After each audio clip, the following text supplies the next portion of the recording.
नमस्कार, आप देख रहे हैं व्हाइट पेपर और मैं हूं आपके साथ आशा सरमाल। कार्यक्रम की शुरुआत करेंगे। लगातार आप देखिए चुनावों को लेकर किस तरह से सरगर्मियां हैं। इस वक्त की बड़ी अपडेट आपके सामने, जहां पर अब आप देखिए किस तरह से अलग अलग पार्टियों के भविष्य का फैसला होगा। जम्मू कश्मीर में सत्ता की अब यहां पर फाइनल जो है वो लड़ाई है। हिंदू वोटरों का मूड तय करेगा कि बीजेपी और कांग्रेस का भविष्य क्या होगा, क्योंकि हिंदू मतदाताओं के हाथों में इस बार सत्ता की चाबी है। और जम्मू कश्मीर में तीसरे चरण में 1 अक्टूबर को चुनाव होगा। 40 सीटों पर यह मतदान होगा और तीसरे चरण की 40 सीटों पर यह सियासी गणित है। किस तरह का रहेगा ये तो फिलहाल आने वाला समय बताएगा, लेकिन 40 सीटों के लिए 483 कैंडिडेट मैदान में हैं। जम्मू में 122 यहां पर नामांकन हुआ है। सभी राजनीतिक दलों ने प्रत्याशियों की जीत के लिए पूरी ताकत झोंक दी है। राजनीतिक दलों की नजर चुनाव लड़ रहे जितने भी निर्दलीय उम्मीदवार हैं उन पर टिकी हुई है, जो उनका खेल यहां पर बिगाड़ सकती है। लेकिन जाहिर तौर पर आप देखिए किस तरह से अब 40 सीटों पर चुनाव होना है। 1 तारीख को यह चुनाव होगा, लेकिन उस बीच में यहां आप देखिए जिस तरह से जम्मू कश्मीर विधानसभा चुनाव के तीसरे फेज की 40 सीटों पर यह चुनाव होगा, जो कि 2 रीजन में बंटी हुई है, जिसमें कश्मीर रीजन की 16 सीटें हैं और इन 16 सीटों में करनाहा, त्रेगाम, कुपवाड़ा, लोलाब, हंदवाड़ा, लंगेट, सोपोर, राफियाबाद, उरी, बारामूला, गुलमर्ग, बागोरा, क्रीरी, पट्टन, सोनावरी, बांडीपुरा और गुरेज, जो कि एसटी सीट है, ये शामिल की गई है। तो वहीं जम्मू क्षेत्र की 24 सीटों पर चुनाव होना है, जिसमें उधमपुर पश्चिम है, उधमपुर पूर्व है, चनैनी है, रामनगर एससी है, बनी, बिलावर, बसोली, जसरोटा, कठुआ एससी, हीरानगर, रामगढ़ और रामगढ़ आप देखिए एससी सीट बनाई गई है। सांबा, विजयपुर है, बिश्नाहा है जो कि एससी बनाई गई है। सुचेतगढ़ के अंदर भी आप देखिए रिजर्व की गई है। आरसपुरा, जम्मू साउथ की अगर हम बात करें तो यहां पर भी आप देखिए किस तरह का रहेगा। Bahu, Jammu east, Nagrota, Jammu west, Jammu north, Marh और अखनूर, जो कि ये दोनों सीटें रिजर्व की गई हैं और छंब सीट इसके अंदर शामिल है। लेकिन जाहिर तौर पर देखिए हिंदू मतदाताओं के हाथों में इस बार किस तरह से चाबी बताई जा रही है, क्योंकि अहम रोल यहां पर हिंदू मतदाता प्ले कर सकते हैं और आने वाले समय में ये करने भी वाले हैं। तो जम्मू कश्मीर के अंतिम चरण में बीजेपी और कांग्रेस के जो सियासी भविष्य का फैसला है वो इन्हीं के हाथ में है। लगातार आप देखिए किस तरह से अब सरगर्मियां तेज होती चली जा रही है, क्योंकि 40 सीटों पर चुनाव है, जिसमें कुल मिलाकर आप देखिए 483 जो कैंडिडेट हैं वो मैदान में। चलिए पैनल की ओर बढ़ जाएंगे। दिनेश मल्होत्रा जी हमारे साथ जुड़ गए हैं, राजनीतिक विश्लेषक हैं, वरिष्ठ पत्रकार भी हैं। बहुत बहुत स्वागत जुड़ने के लिए दिनेश जी। सबसे पहले तो मैं यही सवाल आपसे जानना चाहूंगी, जिस तरह से 1 अक्टूबर को चुनाव है, सरगर्मियां काफी तरीके से तेज हैं, हर एक पार्टी पूरी तरह से ताकत झोंकती हुई नजर आई, लेकिन इस बीच में बार बार ये कहा जा रहा है कि इस बार सत्ता की चाबी जो है वो सिर्फ और सिर्फ हिंदू वोटरों के हाथ में है। जी आशा जी, सबसे पहले आपका बहुत बहुत धन्यवाद। जैसे आपने कहा ये बिल्कुल बात ठीक है। 24 सीटें जो जम्मू संभाग की हैं, जिसमें जम्मू, सांबा, उधमपुर और कठुआ डिस्ट्रिक्ट की 24 सीटें हैं, ये सारी हिंदू मेजॉरिटी सीटें हैं। और बीजेपी और कांग्रेस का यहाँ बहुत कुछ स्टेक पे लगा है, स्पेशली बीजेपी का, क्योंकि पिछली बार अगर हम देखें तो पिछली बार कुछ सीट्स नई भी बनी है, जैसे रामगढ़ नई बनी है, उधमपुर ईस्ट नई बनी है और उधमपुर ईस्ट और जसरोटा 3 सीट्स नहीं बनी है। तो अगर हम पिछली बात करें तो इन 24 में से बीजेपी के पास 21 सीटें थी। बीजेपी ने सिर्फ नगरोटा, बशना और जो उधमपुर, उसको उस समय उसको उधमपुर सीट कहते थे, उधमपुर सीट में चुनाव हारा था, बाकी सारी सीटें बीजेपी ने जीती थी। इस बार जो तीनों कैंडिडेट हैं, बिश्नाह रिजर्व हो गए हैं, लेकिन उधमपुर में पवन गुप्ता जिन्होंने बीजेपी के कैंडिडेट को हराया था वो बीजेपी में शामिल हो चुके हैं। दविंदर सिंह राणा जिन्होंने बीजेपी को नगरोटा से हराया था वो भी बीजेपी में शामिल हो चुके हैं। इस तरह से कहा जाए कि सारी की सारी सीटों पर बीजेपी का कब्जा था और बीजेपी अपने कब्जे को रिटेन करने के लिए, अपनी इन सीट्स को रिटेन करने के लिए बीजेपी ने पूरी ताकत लगा दी है। तो अब सीधा मुकाबला सबसे क्रूशियल है बीजेपी के लिए, क्या बीजेपी ये सीट्स रिटेन कर पाएगी जब कांग्रेस कोई सीट बीजेपी से छीन पाएगी। लेकिन उस बीच में दिनेश जी, जिस तरह से कांग्रेस पार्टी भी ताबड़तोड़ रैलियां कर रही है, मैनिफेस्टो सामने रखा गया, नेशनल कॉन्फ्रेंस के साथ गठबंधन किया गया, लेकिन आप देखिए गठबंधन किस राह पर चला गया है। मतभेद तो नहीं हुए हैं, लेकिन उसमें मेल भी नहीं बताया गया है, क्योंकि जाहिर तौर पर आप देखिए जिस तरह से खुलकर बात नहीं हो रही है। क्या लगता है किस तरह का समीकरण बनेगा? जुनेद भी हमारे साथ जुड़ गए हैं। बहुत बहुत स्वागत जुनेद जुड़ने के लिए, वरिष्ठ पत्रकार हैं। अंग्रेजी में अंग्रेजी में कहते हैं कि Congress has nothing to lose, Congress को कोई नुकसान नहीं है, क्योंकि पिछले इलेक्शन में 2024 में कांग्रेस का बिग जीरो आया था इन चारों डिस्ट्रिक्ट्स में। तो अगर कांग्रेस कुछ सीट्स ले जाती है तो कांग्रेस के लिए फायदा ही फायदा है, लेकिन सबसे ज्यादा स्टेक्स इन सीट पे बीजेपी का लगा हुआ है, क्योंकि बीजेपी को 24 में से मेजॉरिटी ऑफ सीट जीतनी है अगर बीजेपी को सिंगल लार्जेस्ट पार्टी बन के उभरना है। तो इसलिए बीजेपी पूरी ताकत लगा रही है। कल प्रधानमंत्री की रैली भी थी, उन्होंने जम्मू और सांबा के जो 14 कैंडिडेट्स हैं उनकी एक जॉइंट रैली की। उससे पहले आपने देखा कि गृह मंत्री अमित शाह जी ने बनी जैसे दूर दराज इलाके में रैली की, जसरोटा में रैली की, उन्होंने मढ़ में रैली की। तो इसलिए आज भी बीजेपी की तरफ से अनुराग ठाकुर ने रैलीज की। इसलिए बीजेपी ने पूरी ताकत लगा दी है। बीजेपी को लगता है कि ये डू एंड डाई बैटल है और ये सारी सीट्स बीजेपी जीतने के लिए कोशिश कर रही है। अब ये पहली तारीख को पता चलेगा कि टर्नआउट कैसा होता है, बीजेपी के जो स्ट्रांग होल्ड है वहां पे कितने लोग वोट डालते हैं, बीजेपी के अपने वोटर को जो उनका कमिटेड वोट है क्या उसको पोलिंग बूथ तक लेके जाएगी, बीजेपी का वर्कर सक्सेसफुल होगा या नहीं सक्सेसफुल होगा, ये 1 तारीख को पता चलेगा। ठीक है, ये तो जम्मू रीजन की बात होगी जिस पर 24 सीटों पर दाव है, लेकिन 16 सीटें जुनेद जो कश्मीर रीजन की हैं, जिसमें मैंने पहले भी ये सीटें सब पढ़कर बताई हैं। करनाह है, त्रेगाम है, कुपवाड़ा है, लोलाव, हंदवाड़ा, लंगेट, सोपोर, राफियाबाद है, उरी है, बारामूला, गुलमर्ग, बागूरा, क्रीरी, कई ऐसी सीटें हैं जहां पर अब हर एक पार्टी दाव लगाने की कोशिश कर रही है, जहां पर नेशनल कॉन्फ्रेंस भी है, पीडीपी भी है, कांग्रेस भी है और इस बीच में भारतीय जनता पार्टी भी है। पहले आरोप लगा कि नुमाइंदे नहीं उतारे गए, लेकिन इस बार भारतीय जनता पार्टी ने अपने नुमाइंदे भी उतार दिए। अब सवाल यहां पर यह बनता है कि जिस तरह से कश्मीर और जम्मू की अगर हम बात करें, पहले चरण में 60 से 70% वोटिंग और इस बीच में दूसरे चरण में आपने देखा कि 50 से 60 अप्रॉक्सीमेटली 57% वोटिंग होती है।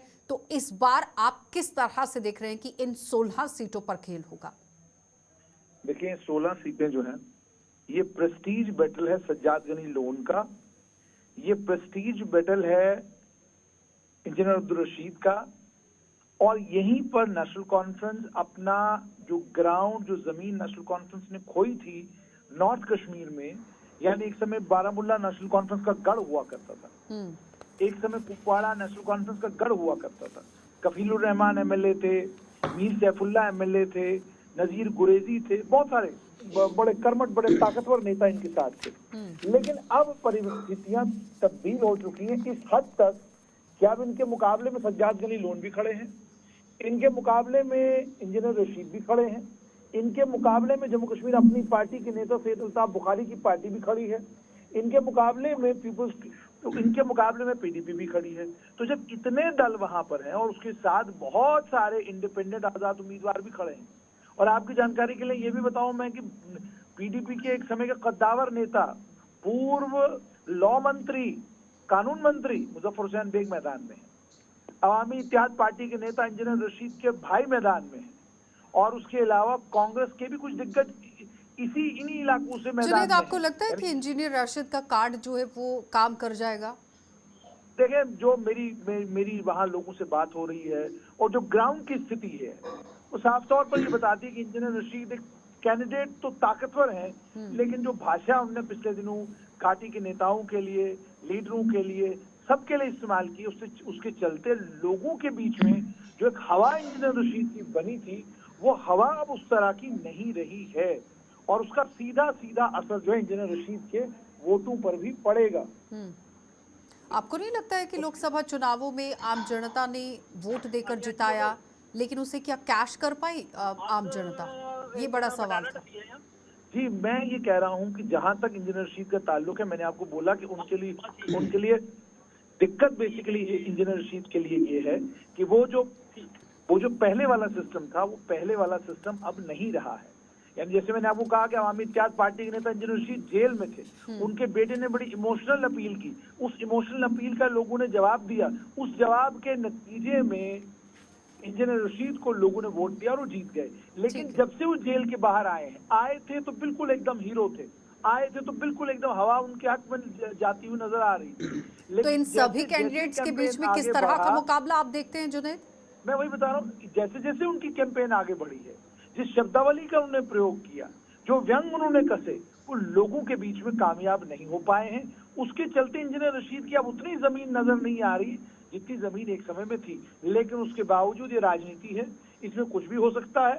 त्रिकोणीय मुकाबला मुझे लगता है सारी सीटों पर देखने को मिलेगा, जहां एक तरफ नेशनल कॉन्फ्रेंस होगी, दूसरी तरफ अवामी इत्तेहाद पार्टी होगी और ठीक है। तीसरी तरफ पीपल्स कॉन्फ्रेंस भी मैदान में है। ठीक तो है जाहिर जुनेद। सी बात है, त्रिकोणीय मुकाबला देखने को मिलेगा और इसमें बाजी किसी भी तरफ पलट सकती है। वापस लौट रही हूँ जुनेद। दिनेश जी, कश्मीर की 16 सीटों पर जहां चुनाव होना है पहली तारीख को, वो कह रहे हैं कि त्रिकोणीय मुकाबला देखने को मिलेगा, लेकिन अगर हम जम्मू की 24 सीटों पर देखते हैं तो क्या सिर्फ 2 ही पार्टियों का आपस में यहाँ पर मुकाबला रहेगा, क्योंकि और भी निर्दलीय पार्टी भी है और भी सारी पार्टियां मैदान में हैं? किस तरह का मुकाबला रहेगा? देखिए कुछ सीट्स पे नेशनल कॉन्फ्रेंस ने, जैसे जम्मू नॉर्थ जिसको कहते हैं, कांग्रेस ने कुछ सीट्स नेशनल कॉन्फ्रेंस को दी हैं, हिंदू सीट्स, जैसे कठुआ की सीट दी है, जम्मू नॉर्थ दिया है, उधमपुर ईस्ट दी है, फिर विजयपुर सीट दी है। कांग्रेस ने पता नहीं किस एग्रीमेंट के तहत कांग्रेस ने क्या सोचकर ये सीट्स नेशनल कॉन्फ्रेंस को दी, क्योंकि अगर हम जम्मू नॉर्थ की बात करें तो उन्होंने अजय सडोत्रा जी को वहां से खड़ा किया, लेकिन अजय सडोत्रा का जो अपना मास बेस है वो मड कॉन्स्टिट्यूंसी में था। तो वैसे ही अगर बीजेपुर की बात करें तो बीजेपुर में नेशनल कॉन्फ्रेंस ने 2 बार चुनाव जीता है, 3 बार चुनाव जीता है नेशनल कॉन्फ्रेंस ने, 2 बार, लेकिन नेशनल कॉन्फ्रेंस ने चुनाव वो नहीं जीता, वहाँ एक इंडिविजुअल इंसान मतलब सुजीत सिंह सलाथिया के नाम पे पार्टी ने चुनाव जीता था। अब कठुआ सीट कांग्रेस ने एक नेशनल कॉन्फ्रेंस को क्यों दे दी, उधमपुर ईस्ट क्यों दे दी, ये कांग्रेस के जो थिंक टैंक है वही जाने, लेकिन मुझे लगता है कि मुकाबला बाय एंड लार्ज बीजेपी और कांग्रेस में है, लेकिन कुछ सीट्स पर इंडिपेंडेंट भी हैं। जैसे अगर हम उधमपुर ईस्ट की बात करें तो उधमपुर ईस्ट में बीजेपी और बीजेपी के जो रेबल हैं पवन खजूरिया और बीजेपी के जो ऑफिशियल कैंडिडेट हैं आरएस पठानिया, उनके बीच में मुकाबला है। जैसे छम में सतीश शर्मा है, ताराचंद हैं और बीजेपी के राजीव शर्मा है और एक और इंडिपेंडेंट नरेंद्र सिंह भाऊ, उनका मुकाबला है। तो इसलिए हम ये कह सकते हैं कि इंडिपेंडेंट भी कई सीट्स पर मुकाबले, अच्छे मुकाबले में, जैसे कठुआ की सीट है जो प्रॉपर कठुआ की सीट है, वहाँ बीएसपी एक फोर्स बन के उभरी है।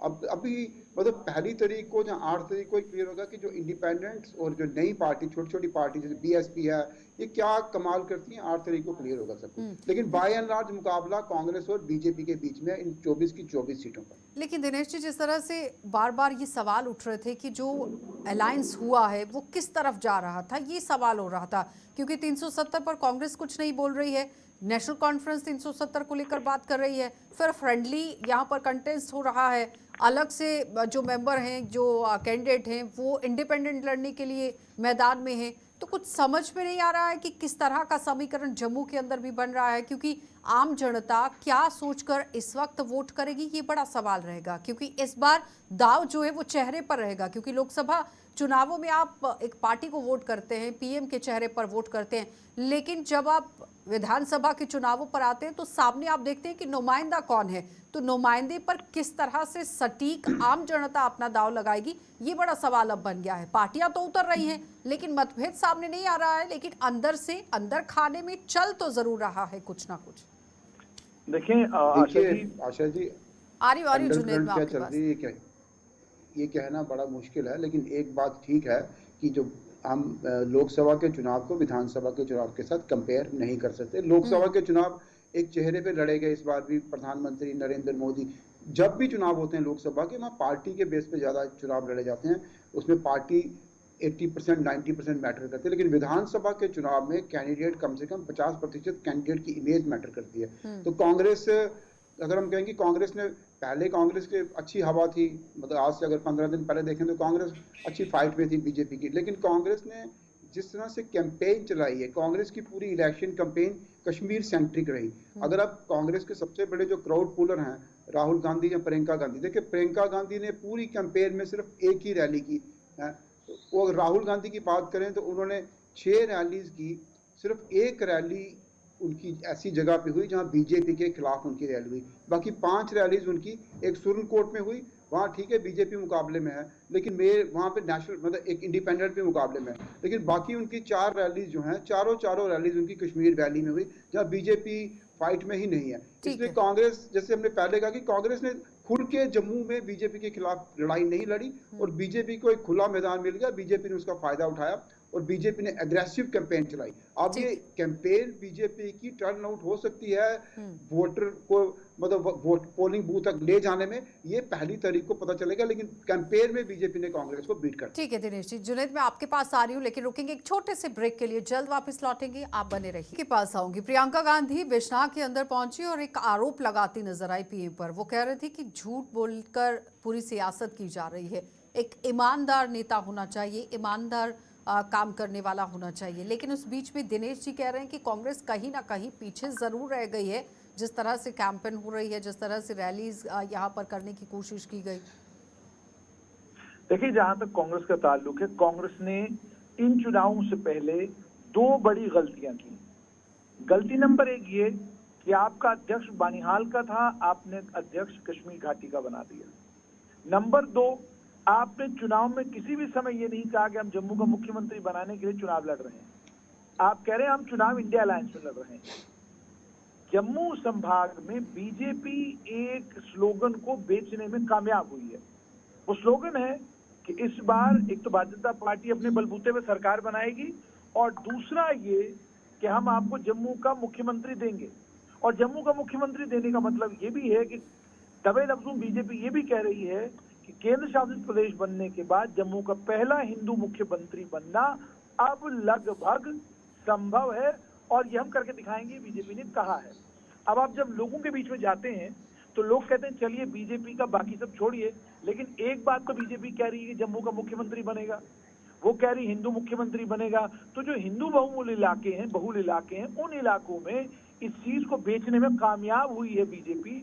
उसी के चलते अब जाहिर सी बात है, कल परसों जब वोट पड़ेंगे तो पता चलेगा वोटर का माइंड क्या है, वोटर जाना कहाँ चाहता है, वो तो वोटर की अपनी मर्जी है। लेकिन जो लोगों के बीच में जाकर, जनता के बीच में जाकर हमको सुनने को मिल रहा है, ये बात रेजोनेट कर रही है कि जम्मू का मुख्यमंत्री, जम्मू का हिंदू मुख्यमंत्री बनना संभव है, पॉसिबल है, बीजेपी करेगी। तो इसको बेचने में वो कामयाब हो। दूसरा, कांग्रेस की एक और बड़ी गलती, वो बड़ी गलती ये कि कांग्रेस ने अपने दोनों बड़े नेता प्रियंका गांधी और राहुल गांधी को जम्मू कश्मीर से, जम्मू संभाग से दूर रखा। उसका एक बड़ा कारण ये भी है कि कांग्रेस ये नहीं चाहती, क्योंकि वो जानते हैं कि जम्मू के नतीजे क्या होंगे, तो उन नतीजों के डर के चलते उन्होंने दोनों बड़े नेताओं को दूर रखा कि कहीं हमारी बड़ी हार हो गई तो फिर टीवी चैनल पर सुबह से लेकर शाम तक चलेगा कि राहुल और प्रियंका के कैंपेन करने के बावजूद जो है बहुत बड़ी पटखनी दे दी गई कांग्रेस को। तो वो इस एम्बेरसमेंट से भी बचना चाहते हैं। बात समझ रहे हैं? तो यही है वो कारण जिस कारण दिनेश से जी, वो कह रहे हैं कि कांग्रेस जानती है कि वहां पर कुछ नहीं होने वाला है, इसलिए रैलीज ही नहीं हो रही है, कैंपेन ही नहीं हो रही है। जुनैद कह रहे हैं छोड़ ही दिया है। लेकिन बीच में आपने देखा देखिए सुरनकोट तो पहुंचे आशा राहुल जी, गांधी, अगर उसके बाद बनिहाल में भी कैंपेन हुआ अगर था, श्रीनगर के अंदर भी। आप कंपेयर कीजिए आशा जी बीजेपी की कैंपेन स्ट्रेटजी को और नेशनल कांग्रेस की कैंपेन स्ट्रेटजी को। बीजेपी के गृह मंत्री, बीजेपी के क्या केंद्रीय गृह मंत्री है, वो एक एक दिन में 5-5 रैलीज कर रहे हैं। उनकी बीजेपी की स्ट्रेटजी देखिए और बीजेपी की कमिटमेंट देखिए। कांग्रेस के बड़े नेता एक दिन में 2 रैलीज भी नहीं कर पाते हैं। मतलब कांग्रेस के अध्यक्ष जो हैं मल्लिकार्जुन खड़गे, वो पिछले हफ्ते जब जम्मू में थे तो उन्होंने छंब में एक रैली करनी थी। छंब में उनका चॉपर लैंड नहीं कर पाया, तो शाम को जम्मू से वो बाय रोड भी जा सकते थे, लेकिन वो नहीं गए। कांग्रेस हाफ हार्टेडली कैंपेन कर रही है, बीजेपी का मुकाबला कांग्रेस कैंपेन में नहीं कर पाई। अब क्यों वो हाफ हार्टेडली कैंपेन कर रहे हैं, कांग्रेस के लीडर जाने। और अगर ये कांग्रेस ने जम्मू में सरेंडर कर दिया, फिर कांग्रेस कैसे इस गवर्नमेंट का पार्ट बन सकती है? कांग्रेस कैसे सोच सकती है कि कांग्रेस कोलिशन का पार्ट बनेगी? अगर कांग्रेस 10-12 सीटें, कम से कम 6 सीटें जम्मू संभाग से, स्पेशली हिंदू बहुल इलाकों से अगर कांग्रेस का कोई हिंदू नहीं जीता है तो कांग्रेस गवर्नमेंट का पार्ट कैसे बनेगी? 2014 में भी ऐसे हुआ। 2014 में अगर कांग्रेस के 2-4 हिंदू जीते होते तो क्या मुझे लगता है कि कांग्रेस और पीडीपी की सरकार भी बन सकती थी, लेकिन कोई हिंदू सीट से कोई जीता नहीं। तो अगर वैसे ही कांग्रेस की यही स्ट्रेटजी है कि आपने पूरा हिंदू बेल्ट जो है वो बीजेपी को पूरा वॉक ओवर दे देना है, तो फिर तो कांग्रेस को भी रिवाइव ही नहीं कर पाएगी जम्मू संभाग में। लेकिन जुनैद, जिस तरह से दिनेश जी कह रहे हैं कि अगर इसी तरह से रहा तो रिवाइव ही नहीं कर पाएगी, लेकिन कांग्रेस की तरफ से दाव भी खेला गया है। 370 पर चुप्पी है, लेकिन स्टेटहुड पर खुलकर बोल रहे हैं, जबकि जानते भी हैं कि स्टेटहुड खुद से नहीं दे सकते हैं, केंद्र सरकार के पास है, वो आराम से इस काम को कर सकती है। लेकिन उसके बावजूद भी मल्लिकार्जुन खड़गे इसको लेकर दावा करते हैं, राहुल गांधी इसको लेकर दावा करते हैं। जुनेद। जी मैं ये कह रहा था, देखिए दावा तो जाहिर सी बात है, उनको लोगों को कुछ न कुछ तो बेचना है। तो अब मल्लिकार्जुन खड़गे स्टेटहुड की बात करें, लेकिन जैसा मैंने आपको कहा कि कांग्रेस की सबसे बड़ी दिक्कत ये है, एक तो आप जमीन से वाकिफ नहीं है, और जैसा दिनेश जी ने कहा कि केंद्रीय गृह मंत्री अगर 5-5 रैलियां कर रहे हैं तो आपके तो सभी लोग बिल्कुल फ्री बैठे हुए हैं। कांग्रेस का शीर्ष नेतृत्व तो बिल्कुल फ्री बैठा हुआ है। आप कोई सरकार केंद्र में रन नहीं कर रहे, आप केंद्र में कोई बड़ा काम नहीं कर रहे, पार्लियामेंट सेशन में नहीं है, तो आपके पास तो समय ही समय है। अगर गंभीरता के साथ आप चुनाव को लेते, आपको अपने लीडरों पर कॉन्फिडेंस होता, यकीन होता, भरोसा होता, तो आपकी कैंपेन स्ट्रेटजी होते, आप जम्मू कश्मीर में चुनाव लड़ रहे होते, प्रियंका गांधी 5-5, 6-6 दौरे कर रही होती, राहुल गांधी 5-5, 6-6 दौरे कर रहे होते। ऐसा लगता है कि कांग्रेस के नेताओं को ये लगता है, ये महसूस होता है कि अगर प्रियंका गांधी और राहुल गांधी को हम बुलाते हैं, उनको अगर जनसभा, उनसे अगर जनसभा हम संबोधित कराते हैं या वो हमारे जनसभा में आते हैं तो हमें नुकसान होगा, फायदा नहीं होगा। इसी के चलते ऐसा लगता है कि कांग्रेस जो है राहुल गांधी और लेकिन प्रियंका गांधी दिनेश को जी, जम्मू कश्मीर की कैंपेन ठीक है से दूर जुनेद, रख रही है। दिनेश जी जिस एक तरह मैंने से ये कहा, महबूबा और मुफ्ती भी दावा कर रही हैं, ठीक है जुनेद, आप महबूबा मुफ्ती दावा कर रही हैं कि हमारे बिना सरकार नहीं बन सकती है, यानी कि पीडीपी पार्टी की मदद तो जरूर लेनी पड़ेगी, और दूसरी तरफ नेशनल कॉन्फ्रेंस कहती है कि हम यहाँ पर फुल फ्लेज तरीके से आएंगे और सरकार बना लेंगे। और कांग्रेस दूसरी तरफ आप देखिए कि कैंपेन नहीं हो पा रही है, रैलीज नहीं हो पा रही हैं, कई जगहों पर नुमाइंदे जहां पर उतारे हैं वो इतने स्ट्रांग हैं या नहीं, वो तो जनता ही बताएगी। देखिए देखिए जहां तक आशा आप जी, बात कर रही हैं, जी आ रही हूँ जुनेद, एक सेकेंड। हाँ दिनेश जी। देखिए आशा जी, चुनाव में कोई भी पॉलिटिकल पार्टी जो चुनाव लड़ रही होती है वो ये कभी नहीं कहती कि हम मतलब हम पावर में नहीं आएंगे। जैसे बीजेपी, कल प्रधानमंत्री जी ने कहा कि जब अब पहली बार बीजेपी का चीफ मिनिस्टर बन रहा है, वैसे नेशनल कॉन्फ्रेंस कह रही है कि हम सरकार में आ रहे हैं। कांग्रेस ये नहीं कह रही कि हम आ रहे हैं, लेकिन कांग्रेस कह रही है कि नेशनल कॉन्फ्रेंस और कांग्रेस का अलायंस सरकार में आ रहा है। वहीं पीडीपी भी अपने आप को मतलब रेलिवेंट, अपने आप को रेलिवेंट रखने के लिए पीडीपी भी ये कह रही है, महबूबा मुफ्ती ने कहा कि हमारे बिना सरकार नहीं बन सकती। हर पॉलिटिकल पार्टी ये दावा तो करेगी, लेकिन अब रिजल्ट क्या आता है, कितनी सीट्स लेके आती है पीडीपी, क्या पीडीपी डबल डिजिट पहुंचेगी? अगर डबल डिजिट तक पीडीपी पहुंचेगी तो पीडीपी का एक रोल होगा सरकार बनाने में। अगर नहीं पहुंचती है तो फिर पीडीपी इरेलीवेंट हो जाएगी इस जम्मू कश्मीर की पॉलिटिक्स में, खासतौर पर इस विधानसभा चुनावों के बाद। जुनेद, इसलिए हर पॉलिटिकल पार्टीज का क्लेम करना ही उनका दावा बनता है। ठीक है जुनेद, दिनेश कह रहे हैं कि अगर डबल डिजिट में आती है तो फिर क्लेम कर सकती है और दौड़ में आ सकती है, नहीं तो कहीं ना कहीं पीछे रह जाएगी। लेकिन एक दावा जरूर महबूबा मुफ्ती करती है कि हमारे बिना तो सरकार बन ही नहीं सकती है। जुनेद, ये कॉन्फिडेंस किसी भी हिसाब से गलत नहीं है। उसका कारण ये है कि इस वक्त घाटी में जो त्रिकोणीय मुकाबला बहुत सारी कॉन्स्टिट्यूंसीज में हो रहा है, उस त्रिकोणीय मुकाबले के चलते महबूबा मुफ्ती की पीपुल्स डेमोक्रेटिक पार्टी इस समय 10 से 12 सीटों के ऊपर मजबूत नजर आ रही है। जम्मू कश्मीर जैसे केंद्र शासित प्रदेश में जहां पर लगभग 8 से 10 दल हैं जिनके बीच में सीटें बंटनी है, उस काट छाट में पीडीपी 10-12 सीटों के साथ रेलेवेंट फोर्स भी लेकिन होगी। जुनेद, और इस एक बीच में important इसे force भी भुलाया होगी। नहीं जा सकता है कि सेल्फ रूल को लेकर ही ज्यादातर काम किया पीडीपी पार्टी ने, और नेशनल कॉन्फ्रेंस यहाँ पर ऑटोनॉमी को गिनाती रही है। नहीं, चुनावी वादे और चुनावी घोषणा पत्रों में ये ग्रेटर ऑटोनॉमी, सेल्फ रूल, ये सब किस्से कहानियां वो लिखेंगे, लेकिन जब सरकार कल को बनेगी तो ना वो सेल्फ रूल के ऊपर ज्यादा चिंतन मंथन करेंगे, ना ग्रेटर ऑटोनॉमी के ऊपर चिंतन मंथन करेंगे, बल्कि उस समय केवल और केवल होगा कि सत्ता मिल गई, अब सत्ता का फिलहाल सुख भोगिए। ये इतिहास में पहले भी दोनों राजनीतिक दलों के इलेक्शन मैनिफेस्टोज में ग्रेटर ऑटोनॉमी भी रही है, सेल्फ रूल भी रहा है, लेकिन जब ये सत्ता में आते हैं तो फिर दोनों को भूल जाते हैं। लेकिन दिनेश जी, जिस तरह से जुनेद भी कह रहे हैं कि जब सत्ता में आते हैं तो सब कुछ भूल जाते हैं, लेकिन बड़े बड़े दावे हैं, 370 को लेकर दावा किया गया, उसके बाद एम्प्लॉयमेंट को लेकर दावा किया, इकोनॉमी को लेकर दावा किया गया, लोगों के विकास को लेकर दावा किया गया, और सीधा सीधा निशाना भी भारतीय जनता पार्टी पर साधा गया। देखिए आशा जी, मैं बिल्कुल जुनेद जी की बात को इंडोर्स करता हूँ।